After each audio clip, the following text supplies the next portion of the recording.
tiempo, pero pues como estamos todos juntos en este mismo barco, vamos todos desfasados, así que espero que no nos ataque el hambre antes del tiempo.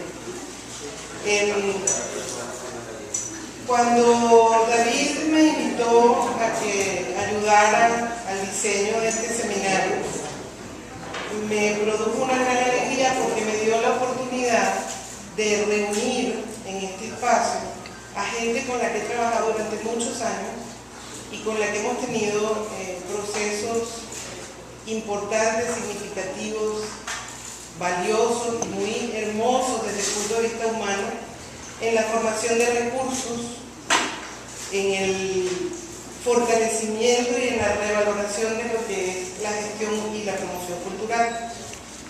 Y me puso en un brete, porque me dijo, y ayúdame a invitar a gente para hacer este seminario, y de la enorme lista de gente maravillosa, profesionales extraordinarios con los que hemos recorrido muchos caminos durante muchos años,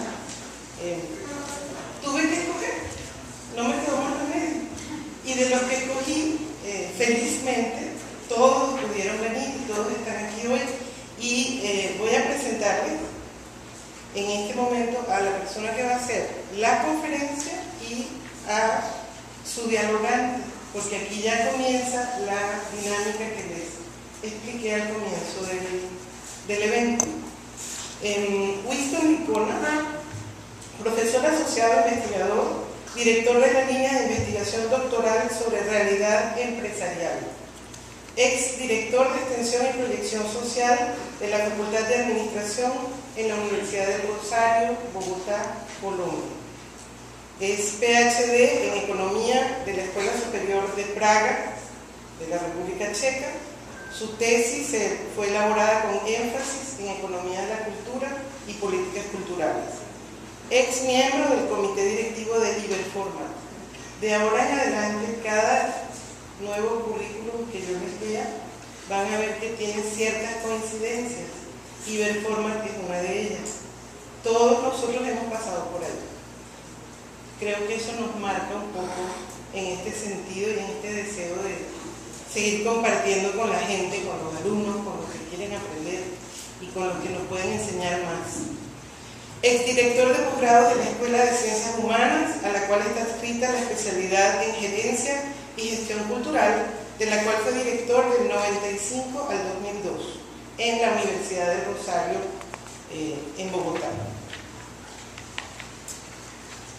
Ha diseñado varios diplomados y módulos de formación en gestión cultural para diversas instituciones, entre otros, diseñó el módulo de gestión de empresas culturales para la plataforma virtual de especialización y diplomado en políticas culturales, gestión cultural de la OEI, el Centro Nacional de las Artes de México y la Universidad Autónoma Metropolitana.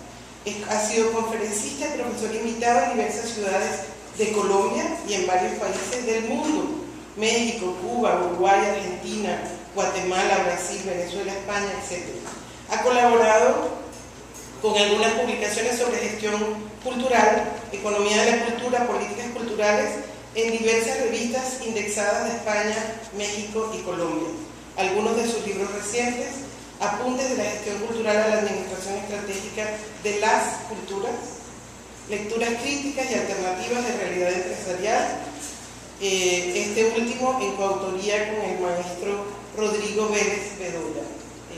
Voy a inmediatamente también hablar un poco de Sylvie Durán, que va a ser la persona que va a estar con él haciendo este diálogo del que hablábamos. Sylvie es máster en gestión y políticas culturales de la Cátedra UNESCO de Políticas Culturales y Cooperación de la Universidad de Girona, España, egresada del programa de certificación de Body Mind Center School de Berkeley, California, programa de formación en educación somática y reeducación del movimiento, enfoque Soma RIMS de Costa Rica, egresada de la licenciatura de Artes Dramáticas de la Universidad de Costa Rica. Actualmente coordina el proyecto Sector Cultura de Integración de la Red de Centros Culturales de la AECI. Es coordinadora de la campaña para la sensibilización sobre la integración regional Mucho Gusto Centroamérica, proyecto del cual oiremos hablar el último día de este evento. Fue asesora principal del despacho de don Guido Sáenz, ministro de Cultura, Juventud y Deportes de Costa Rica, y en una sola frase, actriz, cantante, locutora, productora, asistente de producción en diversos grupos y proyectos artísticos profesionales. Tiene un currículum también tan largo como el de Winston, como el de Francisco, como el de todos, pero creo que ya no voy a seguir leyendo. Últimamente me ha acompañado, he tenido el gusto de tenerla al lado en varios talleres que hemos ofrecido sobre Web 2.0, Open Source, sistemas de información cultural, indicadores, etc. Los dejo con ellos. Bueno, buenos días. Gracias, Sisi. Gracias, David. Gracias, Miguel, por haberme tenido en cuenta para compartir con ustedes algunas inquietudes sobre este espinoso tema y ya de décadas, como es el de la cultura y el desarrollo, o gestión y desarrollo cultural. He de confesar que ya me empecé a mover, que estoy un poco nervioso porque después de haber escuchado al maestro Francisco Lacayo, jamás lo había escuchado, me dejó casi que sin argumentos. Media de mi ponencia también guarda una relación directa de todo ese inventario exhaustivo, detallado, coherente que hizo el maestro Lacayo sobre todo lo que ha sido la política UNESCO, digamos desde la primera conferencia mundial, 1970, la conferencia de Venecia, que valga la pena resaltar, tocaba justamente los aspectos administrativos y financieros del sector cultural. Justo en un momento crítico para aquella época, pues recordemos que nos encontrábamos en plena Guerra Fría, que llamaban, en donde la disputa entre las naciones no encontraban puntos de acercamiento, y oh sorpresa, lo único que podía acercar al mundo en ese momento tan convulsivo era justamente el campo de la cultura y el deporte.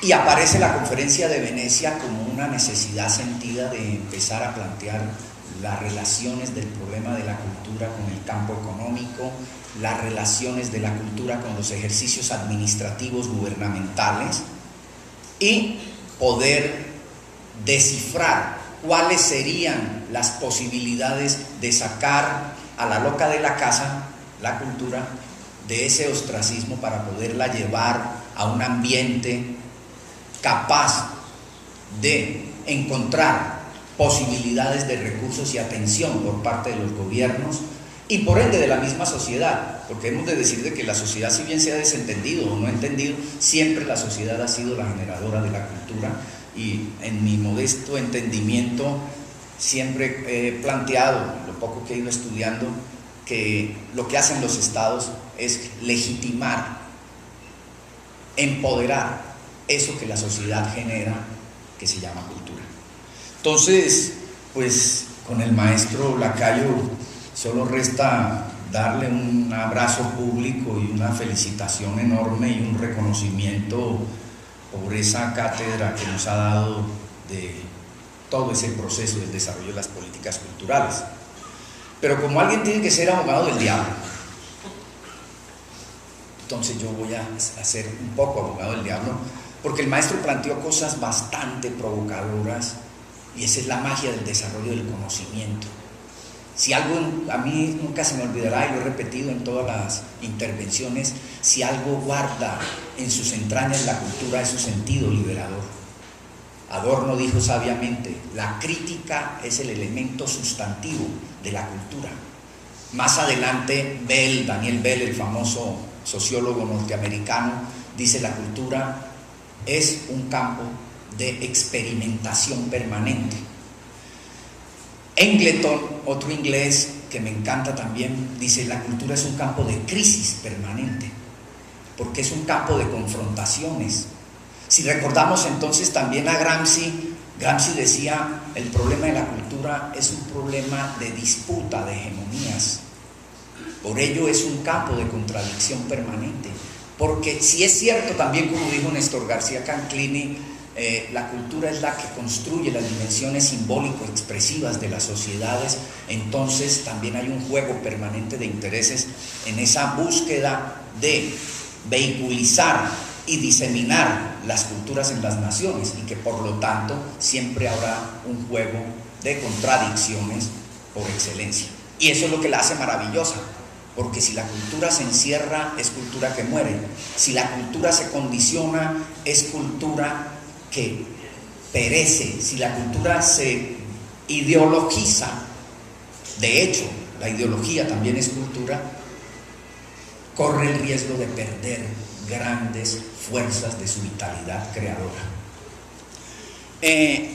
Quisiera empezar entonces reconociendo al maestro, no me queda más, por supuesto, que qué maravilla, me recordó y me revolcó los músculos del alma. Quisiera empezar entonces leyendo algunos apartes. Mi exposición va a ser un poco como videoclips, ¿no? Yo soy también de una generación en el tránsito de la formación rigurosa, pero también del zapping, y por eso pues cada jornada voy cambiando de dial, pero espero dejar algunas inquietudes que contribuyan a enriquecer esa magistral intervención del maestro Lacayo. Javier de Puig, un investigador de UNESCO, que estoy seguro el maestro lo debió conocer, en un estudio que le encargaron en el 85 al 88 sobre cultura y desarrollo, dijo lo siguiente: el carácter global de los conceptos de desarrollo cultural, desarrollo económico y desarrollo general. Las inversiones que se realizan en el ámbito cultural son inversiones a largo plazo, maestro lo ha tocado, que constituyen uno de los factores de éxito del desarrollo general de la sociedad. Hace pocos días concluyó la cuarta cumbre de la Unión Europea, América Latina y el Caribe, a la que asistieron 60 jefes de Estado y de gobierno de las dos regiones, semana pasada, ¿no? Agrupadas en la Asociación Estratégica Euro-Latinoamericana. Quiero llamar la atención a eso. Agrupadas en la Asociación Estratégica Euro-Latinoamericana, la cual representa un 50% del G20, países ricos y emergentes, y a más de 1.000 millones de habitantes. Amagos balbucientes de cuasi integración económica, con acuerdos bilaterales con países como Perú y Colombia, que han generado inconformismos locales. Hay ruidos en nuestros países a raíz del tratado que se firmó, y que pues no es para menos, porque poner de acuerdo a todos los sectores sobre puntos álgidos de los desarrollos económicos no es fácil.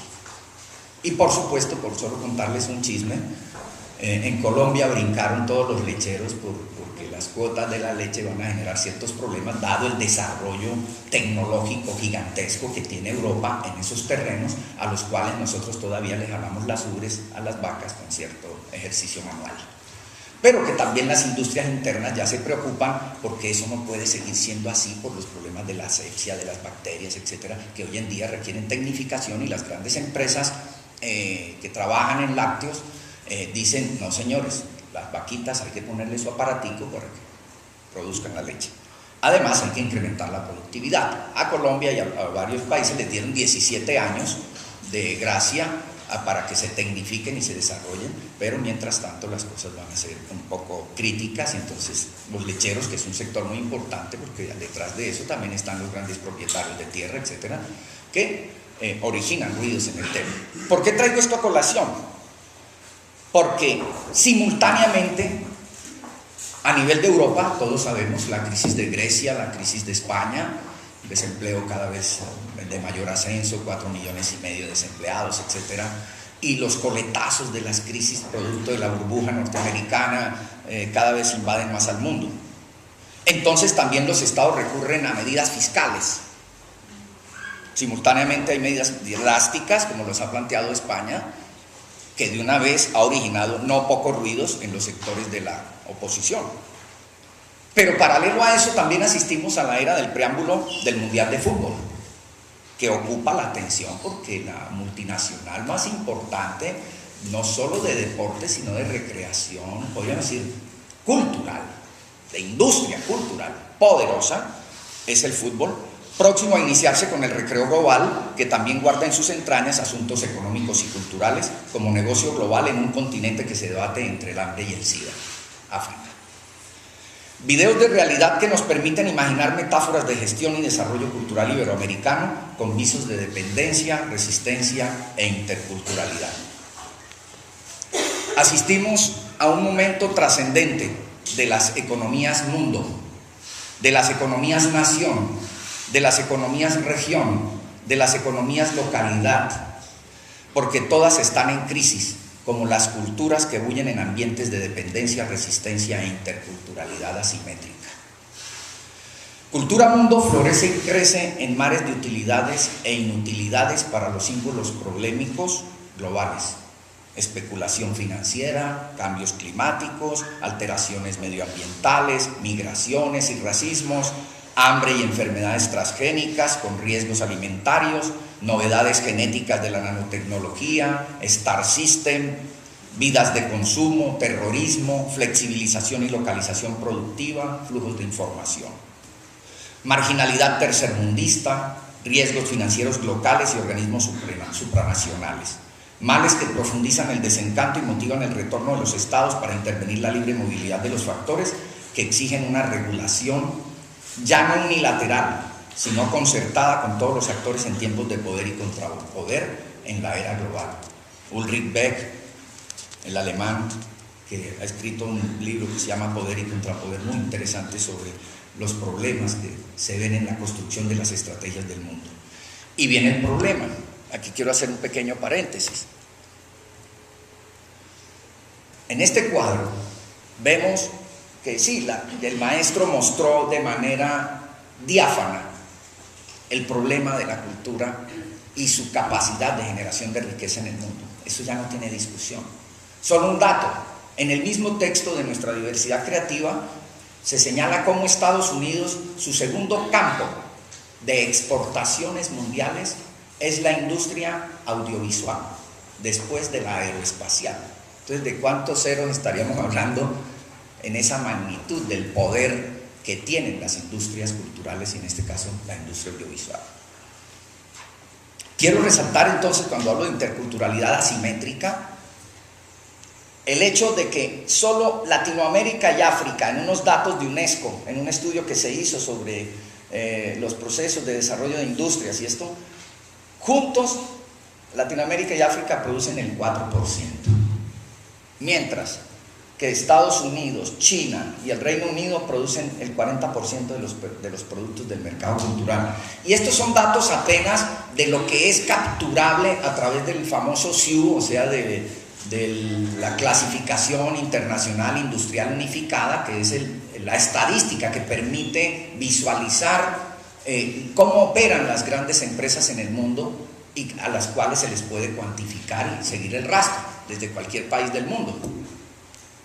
Sin embargo, sabemos de antemano que ninguno de los estudios que se han hecho sobre la participación del campo cultural en el PIB logran mostrar la realidad del sector.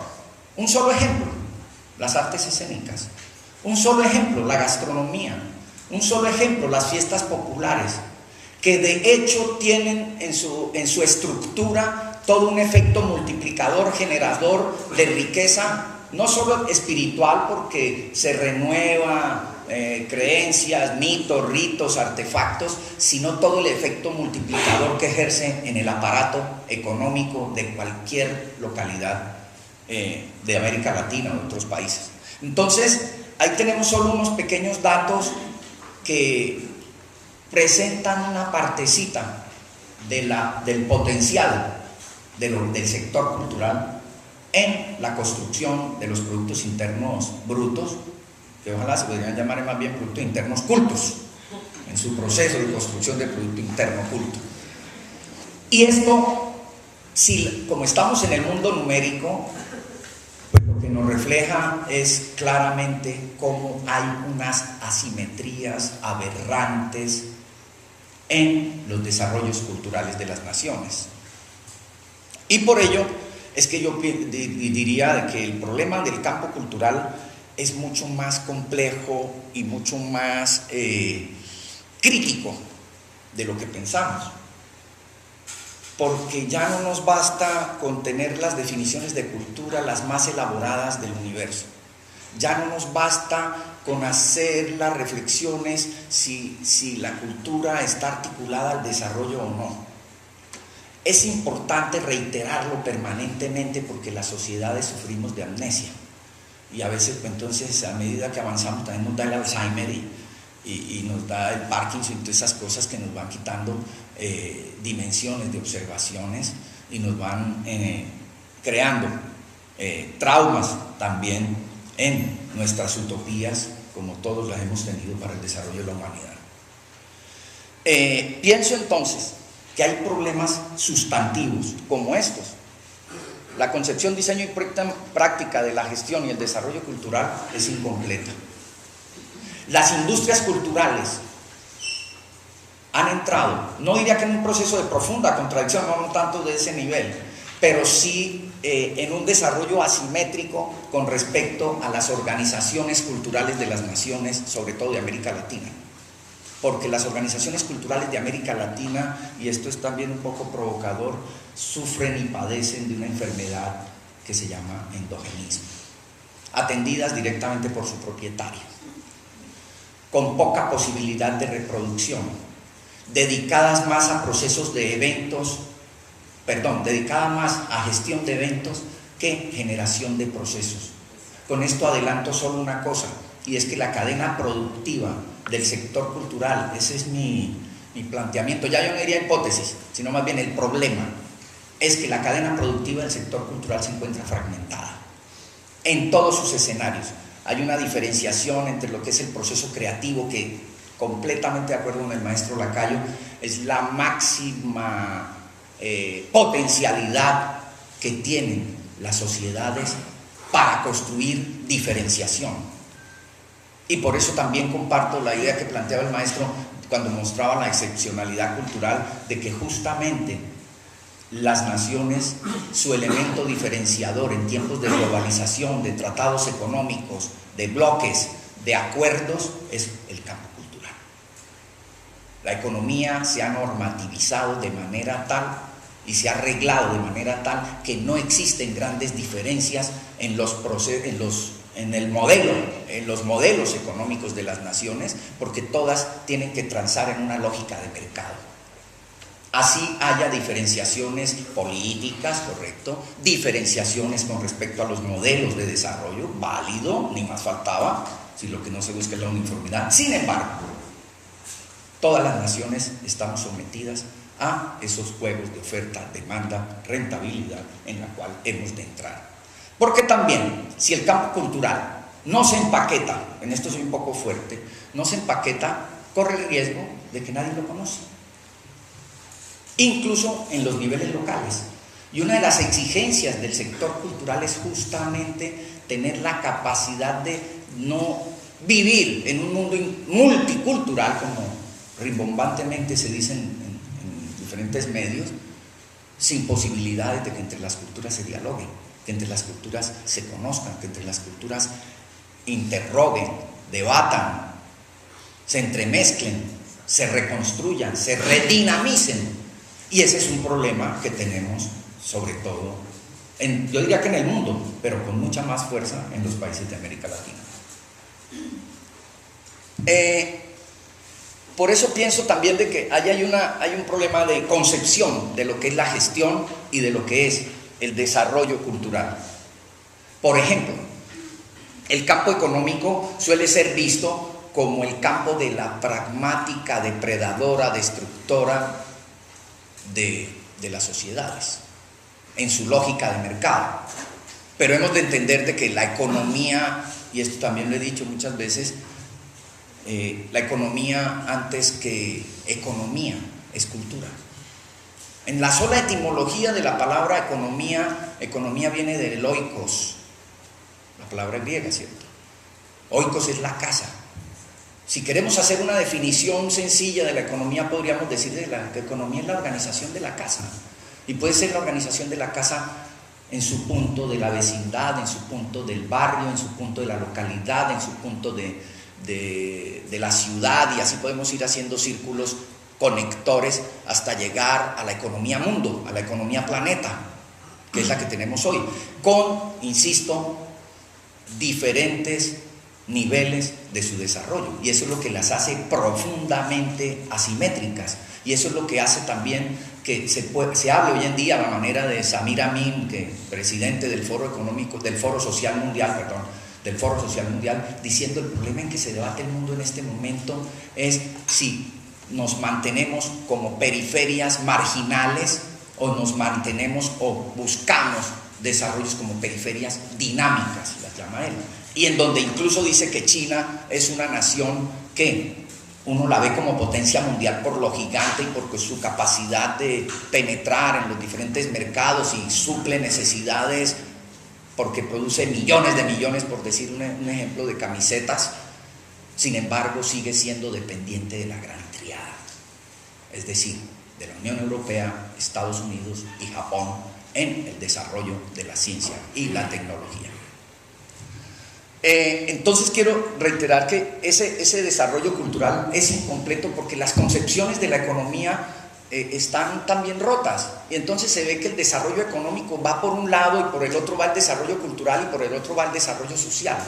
Yo pienso que la lógica de la integralidad del mundo contemporáneo tiene que buscar cada vez mayores puntos de convergencia en todos esos elementos para que el campo de la cultura no sea visto como un asunto puramente marginal o como un campo aséptico, no contaminado, que no está inmerso en ese juego de las contradicciones económicas, sociales, políticas y por ende culturales de las naciones. Pienso que esa es una de las grandes tareas, incluso de los economistas. Ahí está, por ejemplo, David Crosby señalando cómo la economía es un asunto de cultura, porque para crear economía hay que crear conocimiento, y el conocimiento es un problema cultural. Para crear tecnología hay que crear conocimiento, hay que crear ciencia. Por lo tanto, la economía no puede seguir siendo vista simplemente como la pragmática de los oficios o de la producción puramente material. Eso fue el planteamiento de Adam Smith, que incluso groseramente se atrevió a decir: hay que reconocérselo a Adam Smith su aporte en la riqueza de las naciones, pero se olvidó cuando dice que los artistas, los abogados, los médicos eran improductivos. Era un sector que no tenía cabida en el desarrollo de la sociedad. Claro, en ese momento era válido porque lo que se podía medir después de la revolución industrial y todo eso era lo tangible. Entonces, lo que generan las sociedades es lo que yo puedo palpar y tocar. Cuando sí es cierto que asistimos a la era de las sociedades del conocimiento, para mí son todas, pero aceptemos ese planteamiento. El conocimiento, ¿qué vende? Intangibles. Vende construcción de ideas puestas en evidencia en un juego de teoría, praxis, que se traduce en productos. El hecho de yo estar hablando aquí, ya de hecho todo lo que yo estoy diciendo puede ser empaquetado como producto, perfectamente, si se mete en todos los servicios de la tecnología y se pone a diseminarse para que sea un objeto de crítica y de confrontación cada planteamiento que uno vaya haciendo. Entonces se puede empaquetar perfectamente las ideas. Por eso insisto de que esa ruptura de lo económico y lo cultural cuesta trabajo hoy en día, porque avanzamos cada vez más a que las economías solo pueden depender también de la capacidad creadora de las sociedades, de las capacidades expresivas de las sociedades, de la capacidad de renovación de los sujetos que están cotidianamente gastándose 8 horas trabajando en cada una de las fábricas, después de haber logrado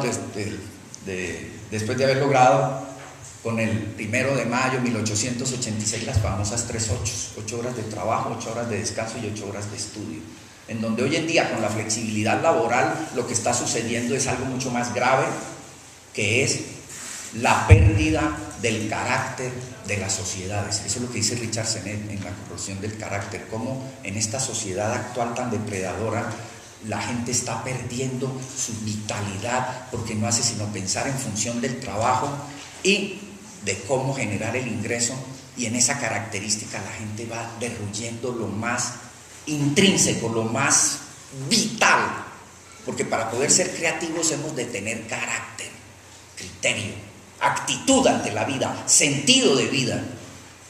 Y cuando ese carácter se derruye, pues entonces entra en esos estados de crisis como se encuentran hoy las sociedades en el mundo. Y eso no quiere decir que no estemos avanzando, pero tenemos que adoptar una postura crítica con respecto al tema.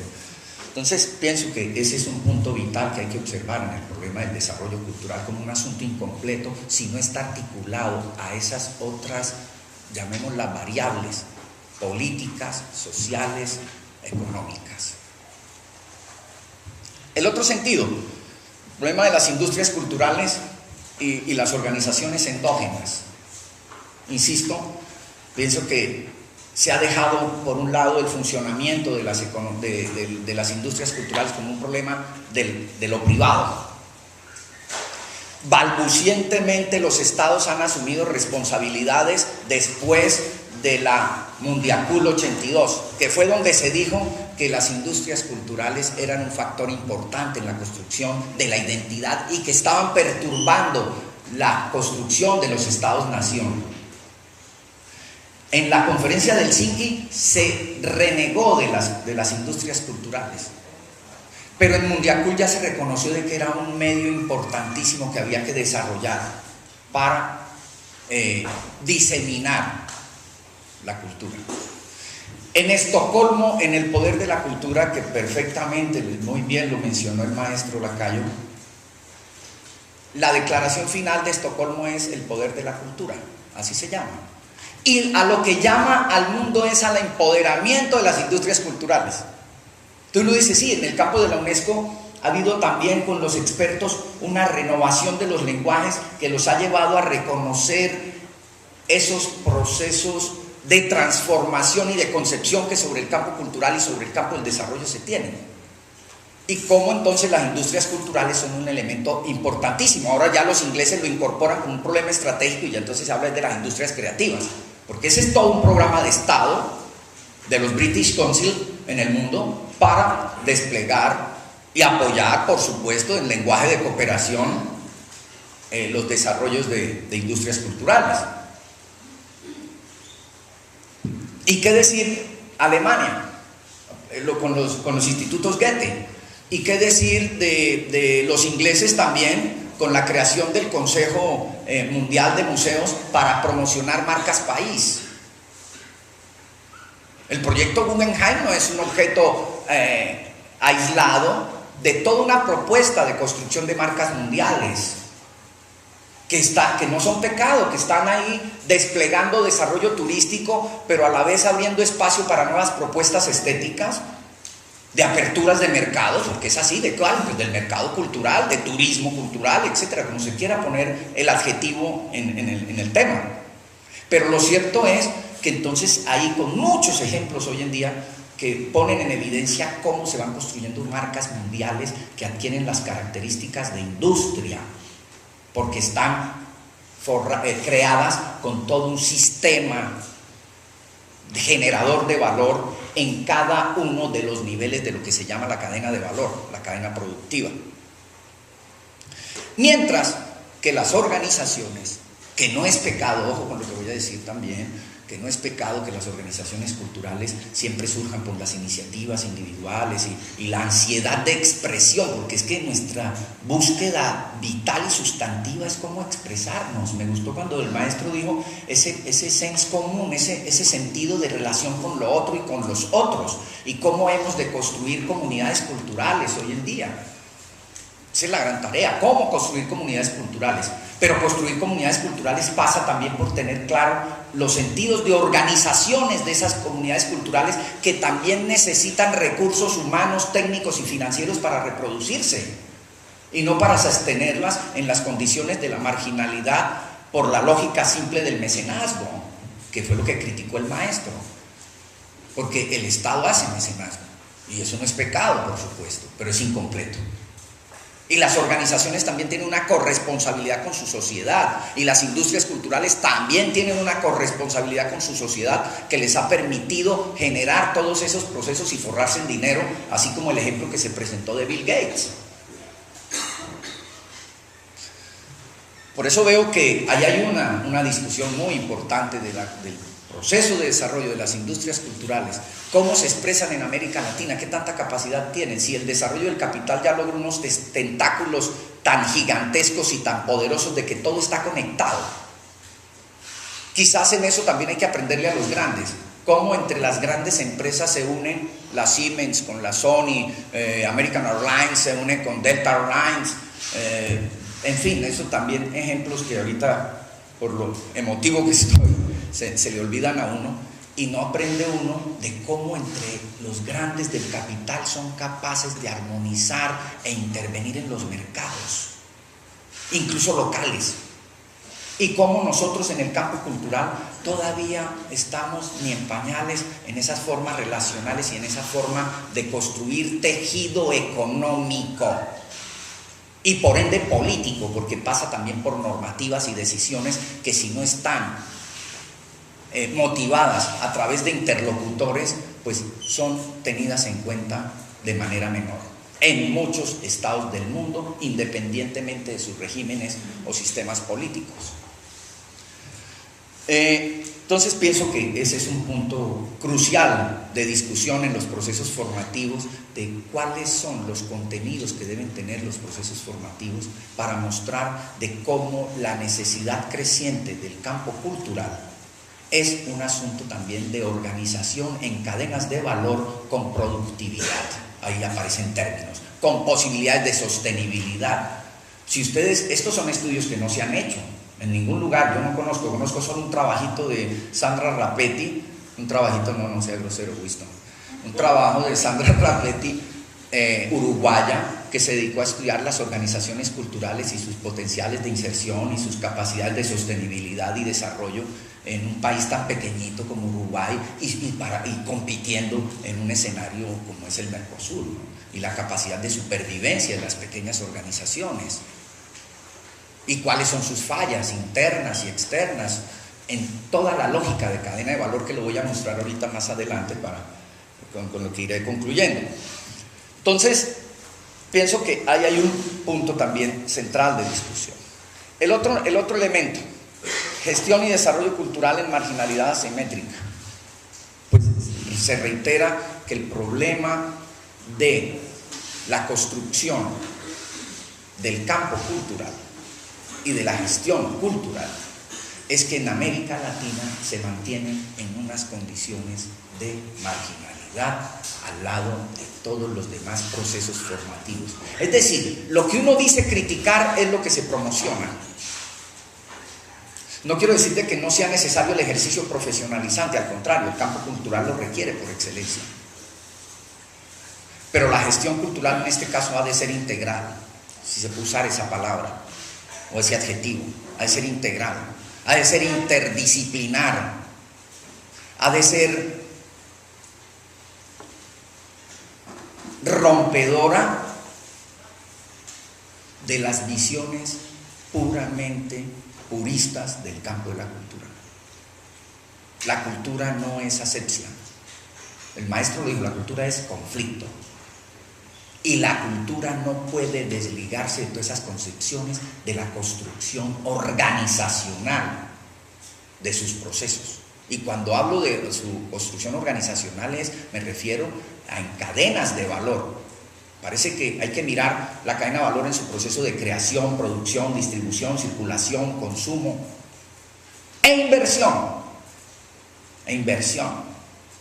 Entonces ya tenemos ahí como 6, 7 elementos sustantivos de ese proceso de construcción de las organizaciones y su capacidad de respuesta en los entornos para su supervivencia y su desarrollo. Porque no es justo que los cultores siempre sean los parias de los paseos. No es justo que los cultores sean los, como decíamos en Colombia, los ñeros. La palabra aquí serían los mendigos, cuyo esfuerzo es botar vitalidad, pero sus ingresos son miserables. casi que entonces no se sabe si el cultor también de frente se ve de lado y de lado se ve de frente. Uno no sabe cuál es la situación mejor. Entonces por eso me parece que hay que mirar con cuidado este problema. Hace unos años yo me atreví a cometer una blasfemia, y fue decir de que podíamos entrar en un proceso de administración de identidades. Estando en una facultad de ciencias humanas, pues mis colegas filósofos, antropólogos, sociólogos me vinieron lanza en ristre de que cómo así que yo cómo iba a decir yo que las identidades podían entrar en un proceso de administración. Entonces yo le decía, pero ¿y cuál es la lógica? ¿No es la lógica del mercado? ¿Qué es lo que está haciendo el mercado con la construcción de uno como sujeto? Si lo vuelven a uno homus economicus, sometido a unas leyes y a unas normas que regulan el mercado, en donde las posibilidades de pensar, las posibilidades de recreación son cada vez más reducidas. Me encantó lo que dijo un colega en Mac ahorita ayer en el Tinto, de que un tipo que trabaja 8 horas, 10, 12, y llega y se sienta a ver televisión, pues tiene el derecho del mundo de sentarse a ver televisión, porque es la hora de sentarse a ver la televisión. Podría ser otro tipo de recreación, pero la pregunta del millón es: ¿en dónde se puede reproducir ese sujeto de una manera integral, como sujeto y espíritu, como materialidad y cuerpo, que genera valores cotidianamente y genera utilidades de múltiples tipos? Entonces, pienso de que las sociedades cada vez estamos más condicionadas en nuestro ethos y en nuestro sentido de ser. Y en ese sentido es donde las identidades son direccionadas. Hay ejemplos del mundo. Bogotá, Mocus, el candidato que está ahorita del Partido Verde, cuando metió la mano con sus programas de cultura ciudadana, de una vez estallaron más de uno, que uy, ¿cómo así que va a utilizar la cultura? ¿Para qué? No, señor, lo que hizo fue crear una mayor convivencia entre la gente para que el que tenga que parar un carro no se pase el semáforo, respete la cebra, respete al otro, cosas elementales de la convivencia ciudadana que cada vez son más complejas, que requieren cierto direccionamiento en los comportamientos de los sujetos. Me hago esta pregunta, y esto es parte para la discusión en su momento: ¿eso podría llamarse intervención de las identidades? Las lógicas del mercado, cuando nos coloca en posición de oferta, demanda, rentabilidad, no es una intervención de nuestro sentido de relacionarnos con el mundo. Y ese no es un problema en la cultura. Yo lo que veo es que difícilmente hoy ya se aceptan separaciones mecánicas entre qué es lo que es cultural y qué es lo que no es cultural. A mí me gusta lo que dijo Jack Lang cuando dijo: la cultura es todo. En todas las relaciones nuestras hay unas dimensiones simbólico-expresivas, significativas, en la forma como nos relacionamos con los objetos incluso. Y eso no es una relación de problemas identitarios. Luego entonces uno aprende que las identidades son mutantes, transformadas, que requieren enriquecimientos para su proceso de construcción, y que no está reducido a la simple expresividad artística o estética, sino que están ya en otros campos de la construcción de un mundo contemporáneo con otras características. Entonces, por eso me parece, y más en este otro sentido, más cuando asistimos a la era de las organizaciones. La característica del mundo contemporáneo es el mundo de la organización. ¿Por qué?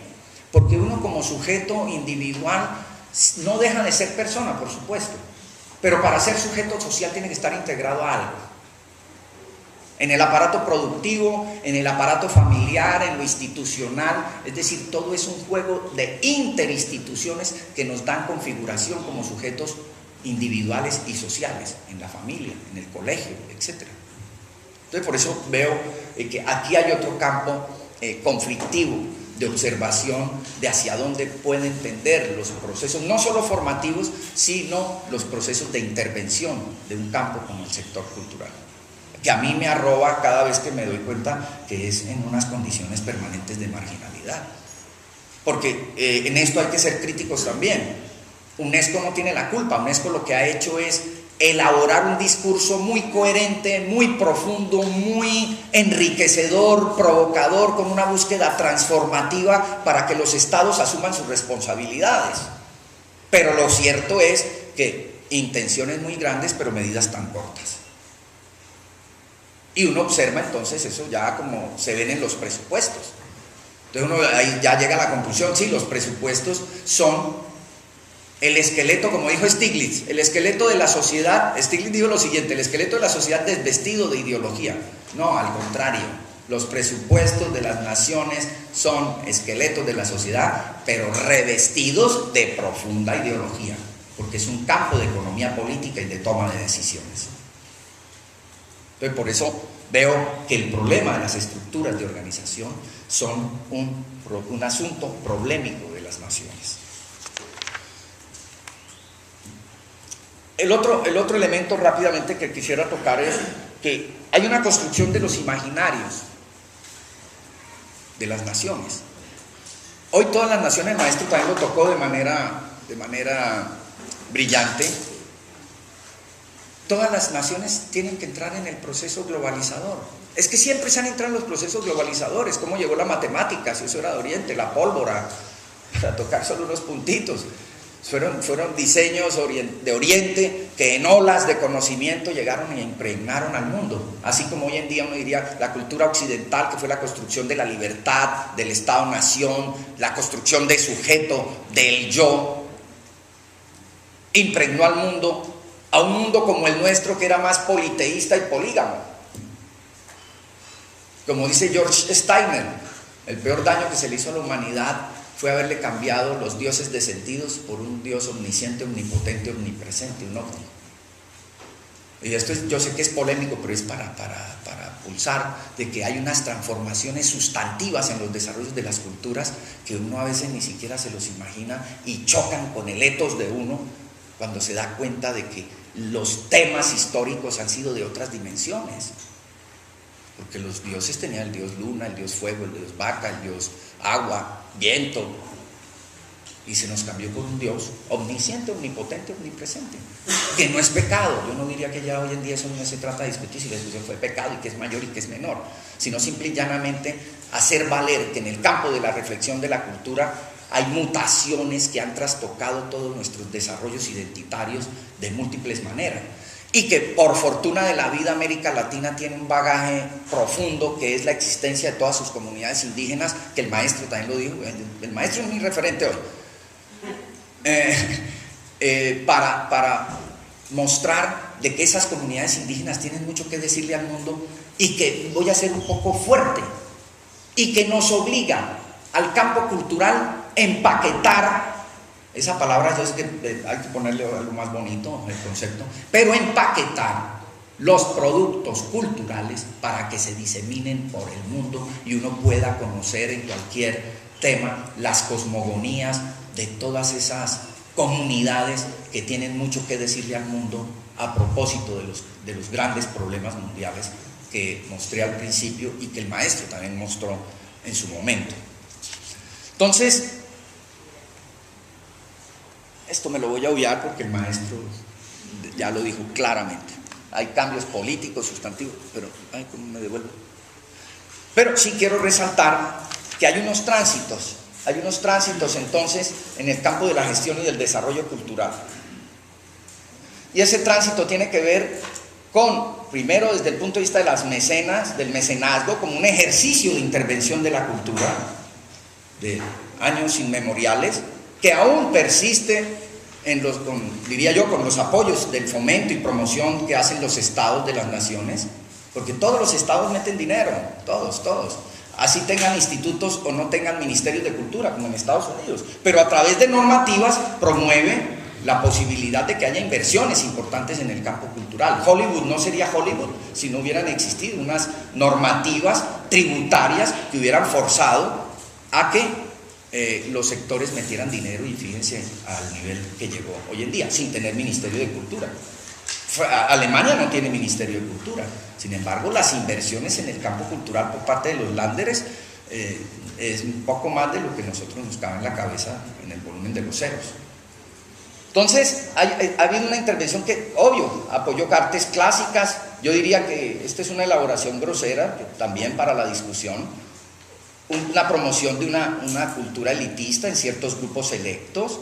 Después asistimos a una era de animación sociocultural, con promoción de las expresiones culturales, casi con un desarrollo endógeno, que eso se vivió mucho en España, en Francia. Francia pegó el grito porque lo que se estaba observando era un distanciamiento entre las personas, una falta de comunicación, porque en esa actitud gregaria nadie se mete con nadie, y entonces por lo tanto había que como reanimar el tejido social. Entonces aparecen los procesos de la animación sociocultural, que estaba focalizada en grupos de interés, grupos problema. Asistimos después a unos avances que es todo lo que se ha desarrollado hoy en día: gestión, promoción, gerencia, desarrollo de las industrias culturales, multiculturalismo gigantesco, en donde, listo, también hay que, ya no es grupos de interés, sino la masa. Me encanta hace pocos días Luis Bonet, en una entrevista que le leí en algún lado, Luis Bonet es uno de los estudiosos también del campo de la economía y la cultura catalán, y decía, estamos en un momento crítico en el cual la mediática se ha convertido en el foco de recepción y de promoción de las expresiones artísticas, las expresiones culturales en gran calado. El problema es la imposibilidad de las organizaciones menores de poder desplegarse también en todos esos campos. Sí, pueden participar, pero hay como una especie de hegemonismo, y las expresiones culturales locales corren el riesgo de perecer. Muchas. Esto lo que llama la atención es que las culturas débiles pueden ser enterradas fácilmente en un desarrollo inusitado de transformaciones no solo simbólicas, sino de los medios y recursos que se tienen para imponer un modelo, o para imponer unas culturas. Porque las culturas es ese juego de transmutación, de conflicto. Entonces, el otro nivel es el problema de la administración. El maestro dijo sabiamente cuando planteó patrimonio, creatividad, diversidad, que el problema de la cultura era construir razones para vivir, sentidos de vida. Yo pienso que incluso en las lógicas del mercado ese es parte de su sentido. Si uno lee a Bauman, Zygmunt Bauman, Vida de consumo, lo que muestra Bauman es cómo la sociedad actual está cada vez más transitando hacia la búsqueda de lo fácil. Ya no preparar el jugo con licuadora, sino tener el zumo, porque es más fácil. Ya no partir un huevo y echarlo en la cacerolita, o hacer el huevo en agua, sino pulverizado. Según dice Bauman, hay una tendencia cada vez a ahorrar tiempo, porque the time is money.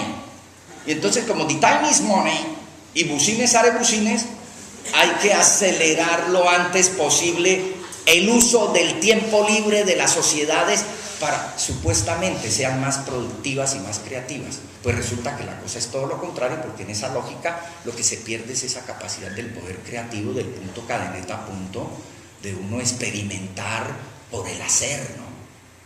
Entonces las sociedades entran en una corriente también de un facilismo tal que ojalá el uso de ese famoso tiempo libre pudiera ser dispuesto para una reconstrucción de uno como sujeto creativo. Pero estoy seguro que a más de uno ya se nos olvidó que somos sujetos creativos. Entonces, obvio que el mercado también crea sentidos de vida. El problema y el debate está en esa construcción de interculturalidad, en ese despliegue cada vez mayor de las posibilidades de la interculturalidad de las naciones, de las localidades, de las regiones, endógena y exógenamente. Porque hay muchas, pero si lo que hoy ya no se habla de la cultura y no de las culturas, ya se habla de las tribus urbanas, etcétera, todos los lenguajes que conocemos que nuestros queridos teóricos han planteado en este tema. Y a propósito que está aquí George Giudice, un libro excelente que siempre me parece que hay que mirarlo, y de los gestores culturales debe ser obligatorio, es el texto del recurso de la cultura.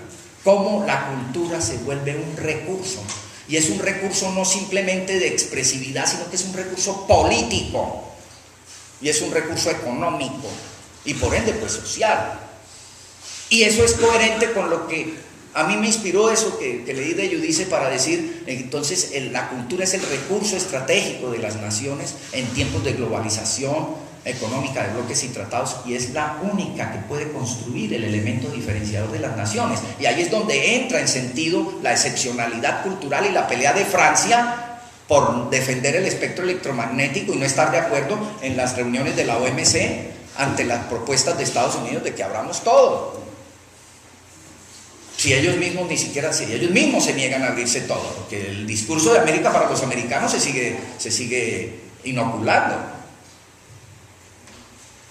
Entonces, son elementos que hay que mirar con mucho más cuidado, y pienso que este sí es el debate ahorita, ese problema de la interculturalidad en condiciones de asimetría, y de ahí la convocatoria a la formación de recursos humanos, técnicos, financieros, que rompan el problema crucial que tiene el sector cultural. Para mí creo que es el problema central de América Latina en términos económicos, en términos políticos, en términos sociales y por ende culturales, es la fragmentación de las cadenas de valor.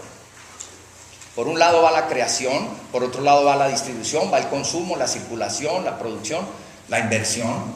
Y entonces ahí, como cada quien va por su lado, para hablar en términos populares, entonces no hay una integración que permita decir estamos creando el valor agregado en una lógica de mercado que es implacable, que es demencial, que es depredadora, que es arrasadora. Y ahí es donde nuestras naciones pecan. Yo diría que nos metemos entonces por esa misma vía de ruptura en las cadenas de valor, en las condiciones de desigualdad extrema, discriminación, exclusión. La CEPAL acaba de sacar un libro el año pasado, creo que fue, el de cohesión social, llamando a todos los países de América Latina de que, oiga, pónganse las pilas, pónganse las botas, métanle vitalidad. Miren que el problema que está viviendo América Latina es el asunto de la cohesión social, pero para que haya cohesión social entonces tiene que haber participación. Pero lo que sí no nos dice la CEPAL es cómo generar los recursos, sino recomendaciones, porque es un organismo consultivo que le plantea recomendaciones a las naciones, pero sin posibilidades de que los estados se apropien de los discursos para darle dientes y muelas a las formas de intervención para esa construcción de la cohesión social, en donde pasa el campo cultural como un campo central,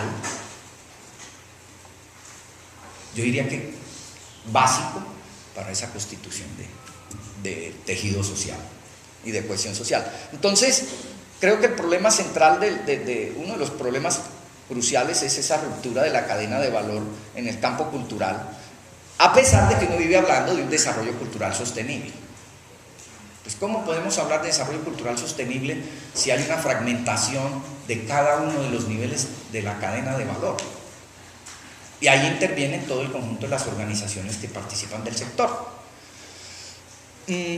Finalmente, quisiera retraer a cuento también que mirar las organizaciones culturales no basta simplemente con la visión de la filantropía y de las buenas intenciones, porque el mercado no admite lógica de buenas intenciones. No es que uno quiera ponerse en contra de otros modelos, o que uno quiera ponerse en contra incluso del mismo mercado.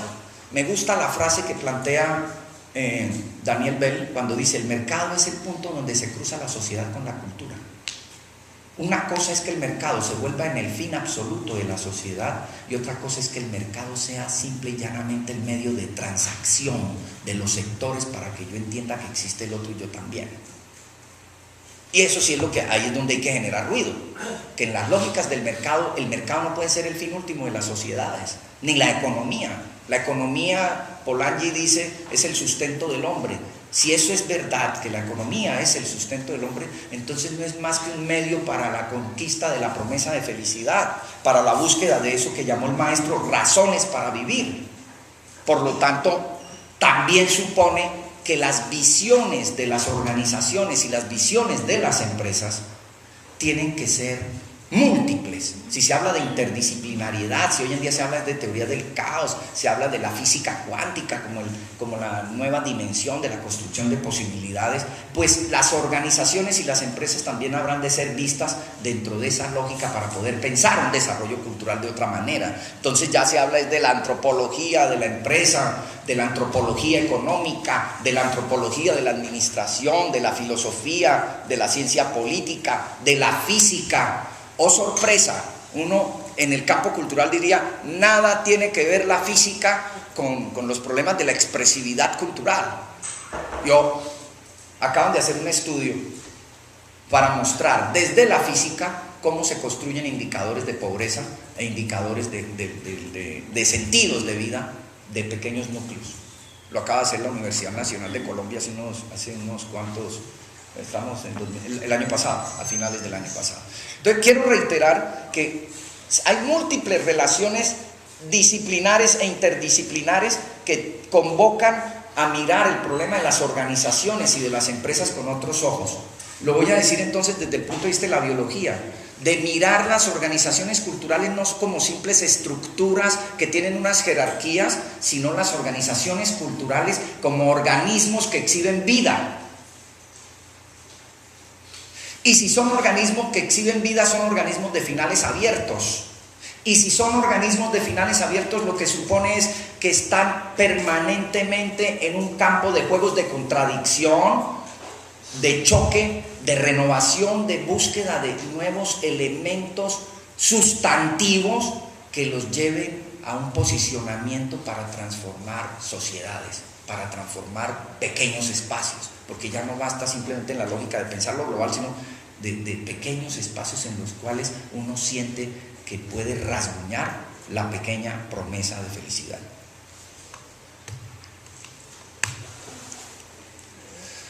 Gracias.